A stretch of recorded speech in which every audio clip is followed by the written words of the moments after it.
Hi again everyone, welcome back again di Bitcoin Update. Happy Tuesday. Saya udah update di hari Selasa ya teman-teman. Hari Senin nggak ada update karena kayak malamnya kita live streaming ya. Jadi kemarin malam kita live streaming, terus nggak terasa ya like-nya udah 900 teman-teman. Jadi kalau misalnya udah 900, udah dekat 1000 kan. Wah, semoga aja sih ya bisa ya langsung bisa live lah teman-teman ya nanti di pertengahan minggu ini. Oke, so thank you banget buat teman-teman yang udah kasih support di likes buttonnya, terutama untuk di previous live streaming. Happy banget buat support teman-teman. Semoga kita tetap solid ya buat ya supaya menyambut next bull run dengan happy lah ya teman-teman sekalian. By the way guys, sedikit mau update ke teman-teman. This week kita punya CPI di hari Rabu ya teman-teman sekalian. Yap, di hari Rabu. Habis itu akan ada debat ya teman-teman. Jadi Donald Trump and Kamala Harris ya akan ada debate ya di minggu ini. Ya, tanggal berapa nih ya? Pokoknya minggu ini ya, harusnya di hari Selasa atau hari Rabu teman-teman sekalian, antara 2 harian itu. Dan ini debat udah pasti bakal pengaruh juga nih buat market kripto.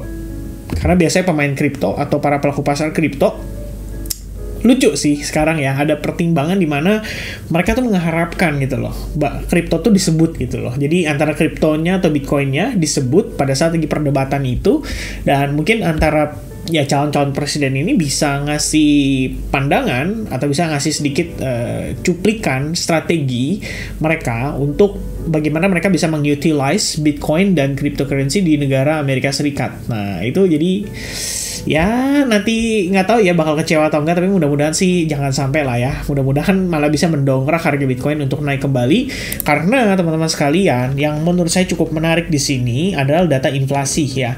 Kalau misalnya inflasi kita lihat di sini di angka 2,9% turun ke 2,6%, ya sebetulnya sih satu ya menurut saya ini bisa plus minus guys ya, tergantung kita ngelihatnya dari sisi mana gitu kan. Kalau misalkan untuk pemangkasan suku bunga harusnya dianggap positif gitu kan, dalam artian oh ya dengan suku bunga saat ini kalian udah kerja dengan baik gitu kok, udah bisa meminimalisir bukan meminimalisir lah, kita bilang bisa mengatasi inflasi dengan sangat baik. Jadi memang nggak ada alasan buat kamu pertahankan suku bunga tetap tinggi gitu kan ya. Buktinya inflasinya udah turun kok gitu kan, dari CPI yang year over year-nya di sini which means termasuk dengan food and energy itu angka 2,9%, diekspektasinya jadi 2,6%. Nah itu kan udah bagus berarti ya. Lantas apa yang membuat mereka harus mempertahankan suku bunga tinggi ketika perlambatan ekonominya sudah terasa dari inflasi itu?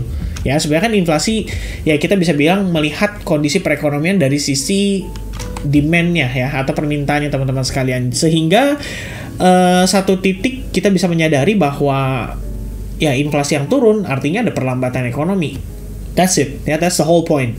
Nah, terus gimana ceritanya kamu mengharapkan kalau pengangguran itu nggak akan naik signifikan gitu kan? Yang diharapkan kan kalau misalkan inflasi sudah turun, timingnya mereka untuk pemangkasan suku bunga itu bisa diperbaiki sehingga jangan sampai ada kondisi-kondisi resesi ekonomi kayak tahun-tahun sebelumnya, ya entah itu di tahun 2008 atau di tahun 2000-an, ya kan?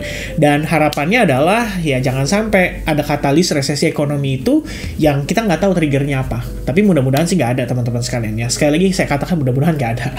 Kalaupun ada, ya kita menyadari ya, kemarin kita udah ada pembahasan yang menurut saya cukup menarik pada saat live streaming, di mana teman-teman udah tahu ya bahwa proses dari bulan Maret 2023 rally sampai dengan Maret 2024 tepat 1 tahun itu sedikit banyak juga disebabkan oleh kondisi likuiditas ya kan, suntikan likuiditas yang diakibatkan oleh Silicon Valley Bank bangkrut itu menjadi satu kondisi yang menurut saya cukup menarik. Nah sebenarnya untuk bulan ini teman-teman sekalian kita ada pembahasan di awal banget pada saat video YouTube yang saya ngebahas di sini tentang peluang. Tentang peluang menarik dari Bitcoin untuk di kuartal keempat ini. Ya sebenarnya kita bisa bilang gini guys, ibarat kalau kita mengatakan Oktober, November, Desember, kuartal 4 final nih teman-teman, dan acuannya ya, tadi saya lihat ada di member advance group ya, dia ada yang sharing tentang hal yang menurut saya cukup menarik. Jadi yang dilihat itu adalah pada saat post halving Oke, 2020 post halving 2020 di bulan Mei teman-teman sekalian. Kemudian di 2016 itu kalau nggak salah di bulan Juli 2016 halving. Oktober, November, Desember pada saat post halving relatif bullish. So ini bisa jadi satu kondisi yang mungkin ya kalau kita mau mencoba untuk menyamakan ya historical data, Oktober, November, Desember supposed to be relatively bullish. Harapannya kayak gitu.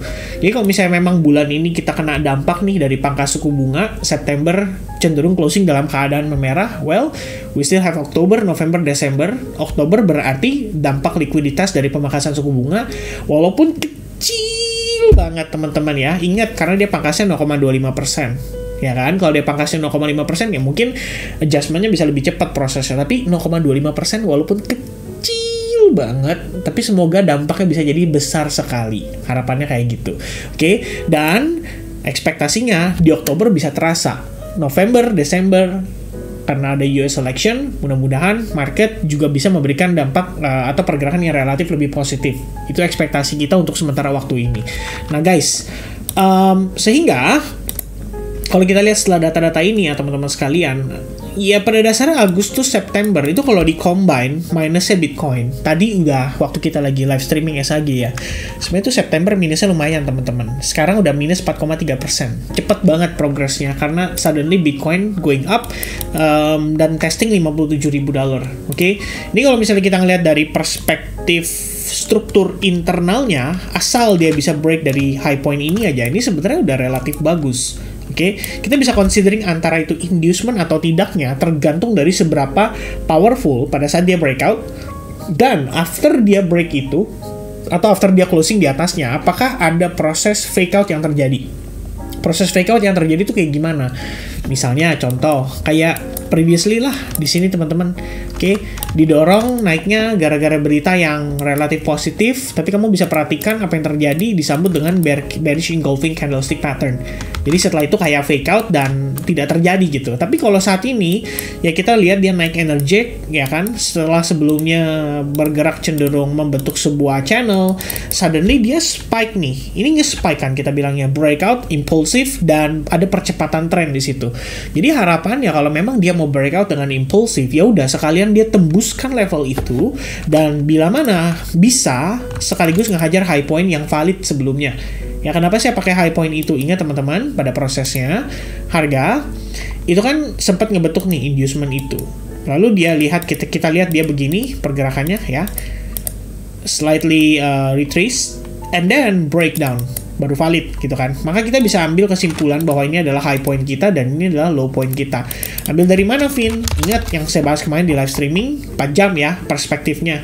Dimana di sini kita bisa lihat bahwa all of this adalah small pullback, tapi di sini kita bisa katakan dengan istilah retracement. Kenapa? Karena ada pergerakan rebound yang cukup strong. Oke, sampai terjadi inducement itu tadi. Nah, sekarang posisinya teman-teman sekalian, ini kalau based on Heikin Mashi chart, posisi kita tuh ada di 56.170-an. Jadi, ya, seperti yang saya bilang tadi, kita butuh something yang lebih powerful, something yang lebih impulsif, terutama untuk closing. Kalau bisa sih teman-teman ya, kalau closing 4 jam sih oke lah ya, dia closing dalam keadaan bullish engulfing banget, tapi kalian lihat Heikin Mashi sendiri dia cenderung menunjukkan bahwa posisi ini belum totally fine ya, unless teman-teman sekalian kita bisa closing di atas area inducement tersebut dan somehow kita bisa closing dengan keadaan yang impulsif dan mengkonfirmasi bahwa ini tidak lagi yang namanya fake out. Itu pertama tuh ya, kita baru ngelihat indikasi reversal di internalnya. Jadi kalau untuk perspektif time frame yang lebih kecil atau untuk internalnya, teman-teman bilang ini bullish, ini valid. Tapi kalau Anda mau berargumen untuk melihat dari perspektif 4 jamnya, obviously ini belum totally valid. Namun, ada beberapa nih faktor pendukungnya yang kita bisa lihat teman-teman. Salah satunya adalah Bitcoin on the daily perspective. Kalau daily perspective, artinya tambahannya ya, dalam 4 jam lagi dari sekarang, kita bisa nih closing di atas $57.000 teman-teman sekalian. Ini bakal ngasih opportunity yang bagus sekali. Bahkan Bitcoin bisa ekspansi range up to $60.000. Ya, ditambah kalau data inflasi yang tadi saya bilang sama teman-teman ada dua sisi ya kita ngelihatnya. Yang pertama adalah the Fed setelah ngelihat angkanya itu turun, harusnya mereka ada pertimbangan lagi kalau kita nggak perlu seagresif itu. Ya, walaupun core CPI-nya terakhir saya ngecek di nowcasting inflation ya. Jadi kalau kita buka nowcasting inflation, perubahan dari core CPI untuk bulan lalu itu ekspektasinya masih di angka 3,2%. Artinya apa?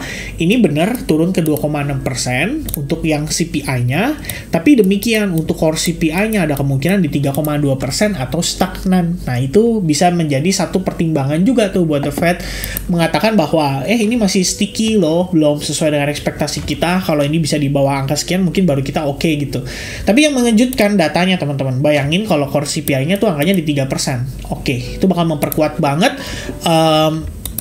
bukan tesis mungkin ya teman-teman, atau analisis untuk kita mengatakan bahwa yes, Bitcoin valid nih ya untuk dia reclaim range area tertentu. Ya, by the way tadi saya ada sempat analisis di AU ya, ada open position, sorry guys. Dan pertimbangannya gini guys, jadi kalau kita ngelihat dari perspektif time frame lebih besar ya, untuk dollar index, ini sebenarnya saya mempertimbangkan adanya kemungkinan ini hanya naik untuk ABC corrective wave aja. Oke, jadi dia bisa kena rejection lagi. Taunya dari mana, Vin? Lihat weekly. Oke, kalau kita lihat weekly, ini kan adalah proses rebalancing ya. Dia ada fair value gap di situ yang kemungkinan memang harus di-filled dulu. Nah, ini fair value gap-nya nih, teman-teman. Nah, ini bisa naik sampai 102 untuk indeksnya, teman-teman sekalian. Itu untuk level indeksnya. Dan, oleh karena itu, antara kita bisa kena rejection dari range area 102,18an something itu, atau kita ngelihatnya dia reject-nya dari sini. Nah, ya, kalau dia reject-nya dari sini, mungkin terjadinya besok atau lusa, ya kita nggak tahu teman-teman.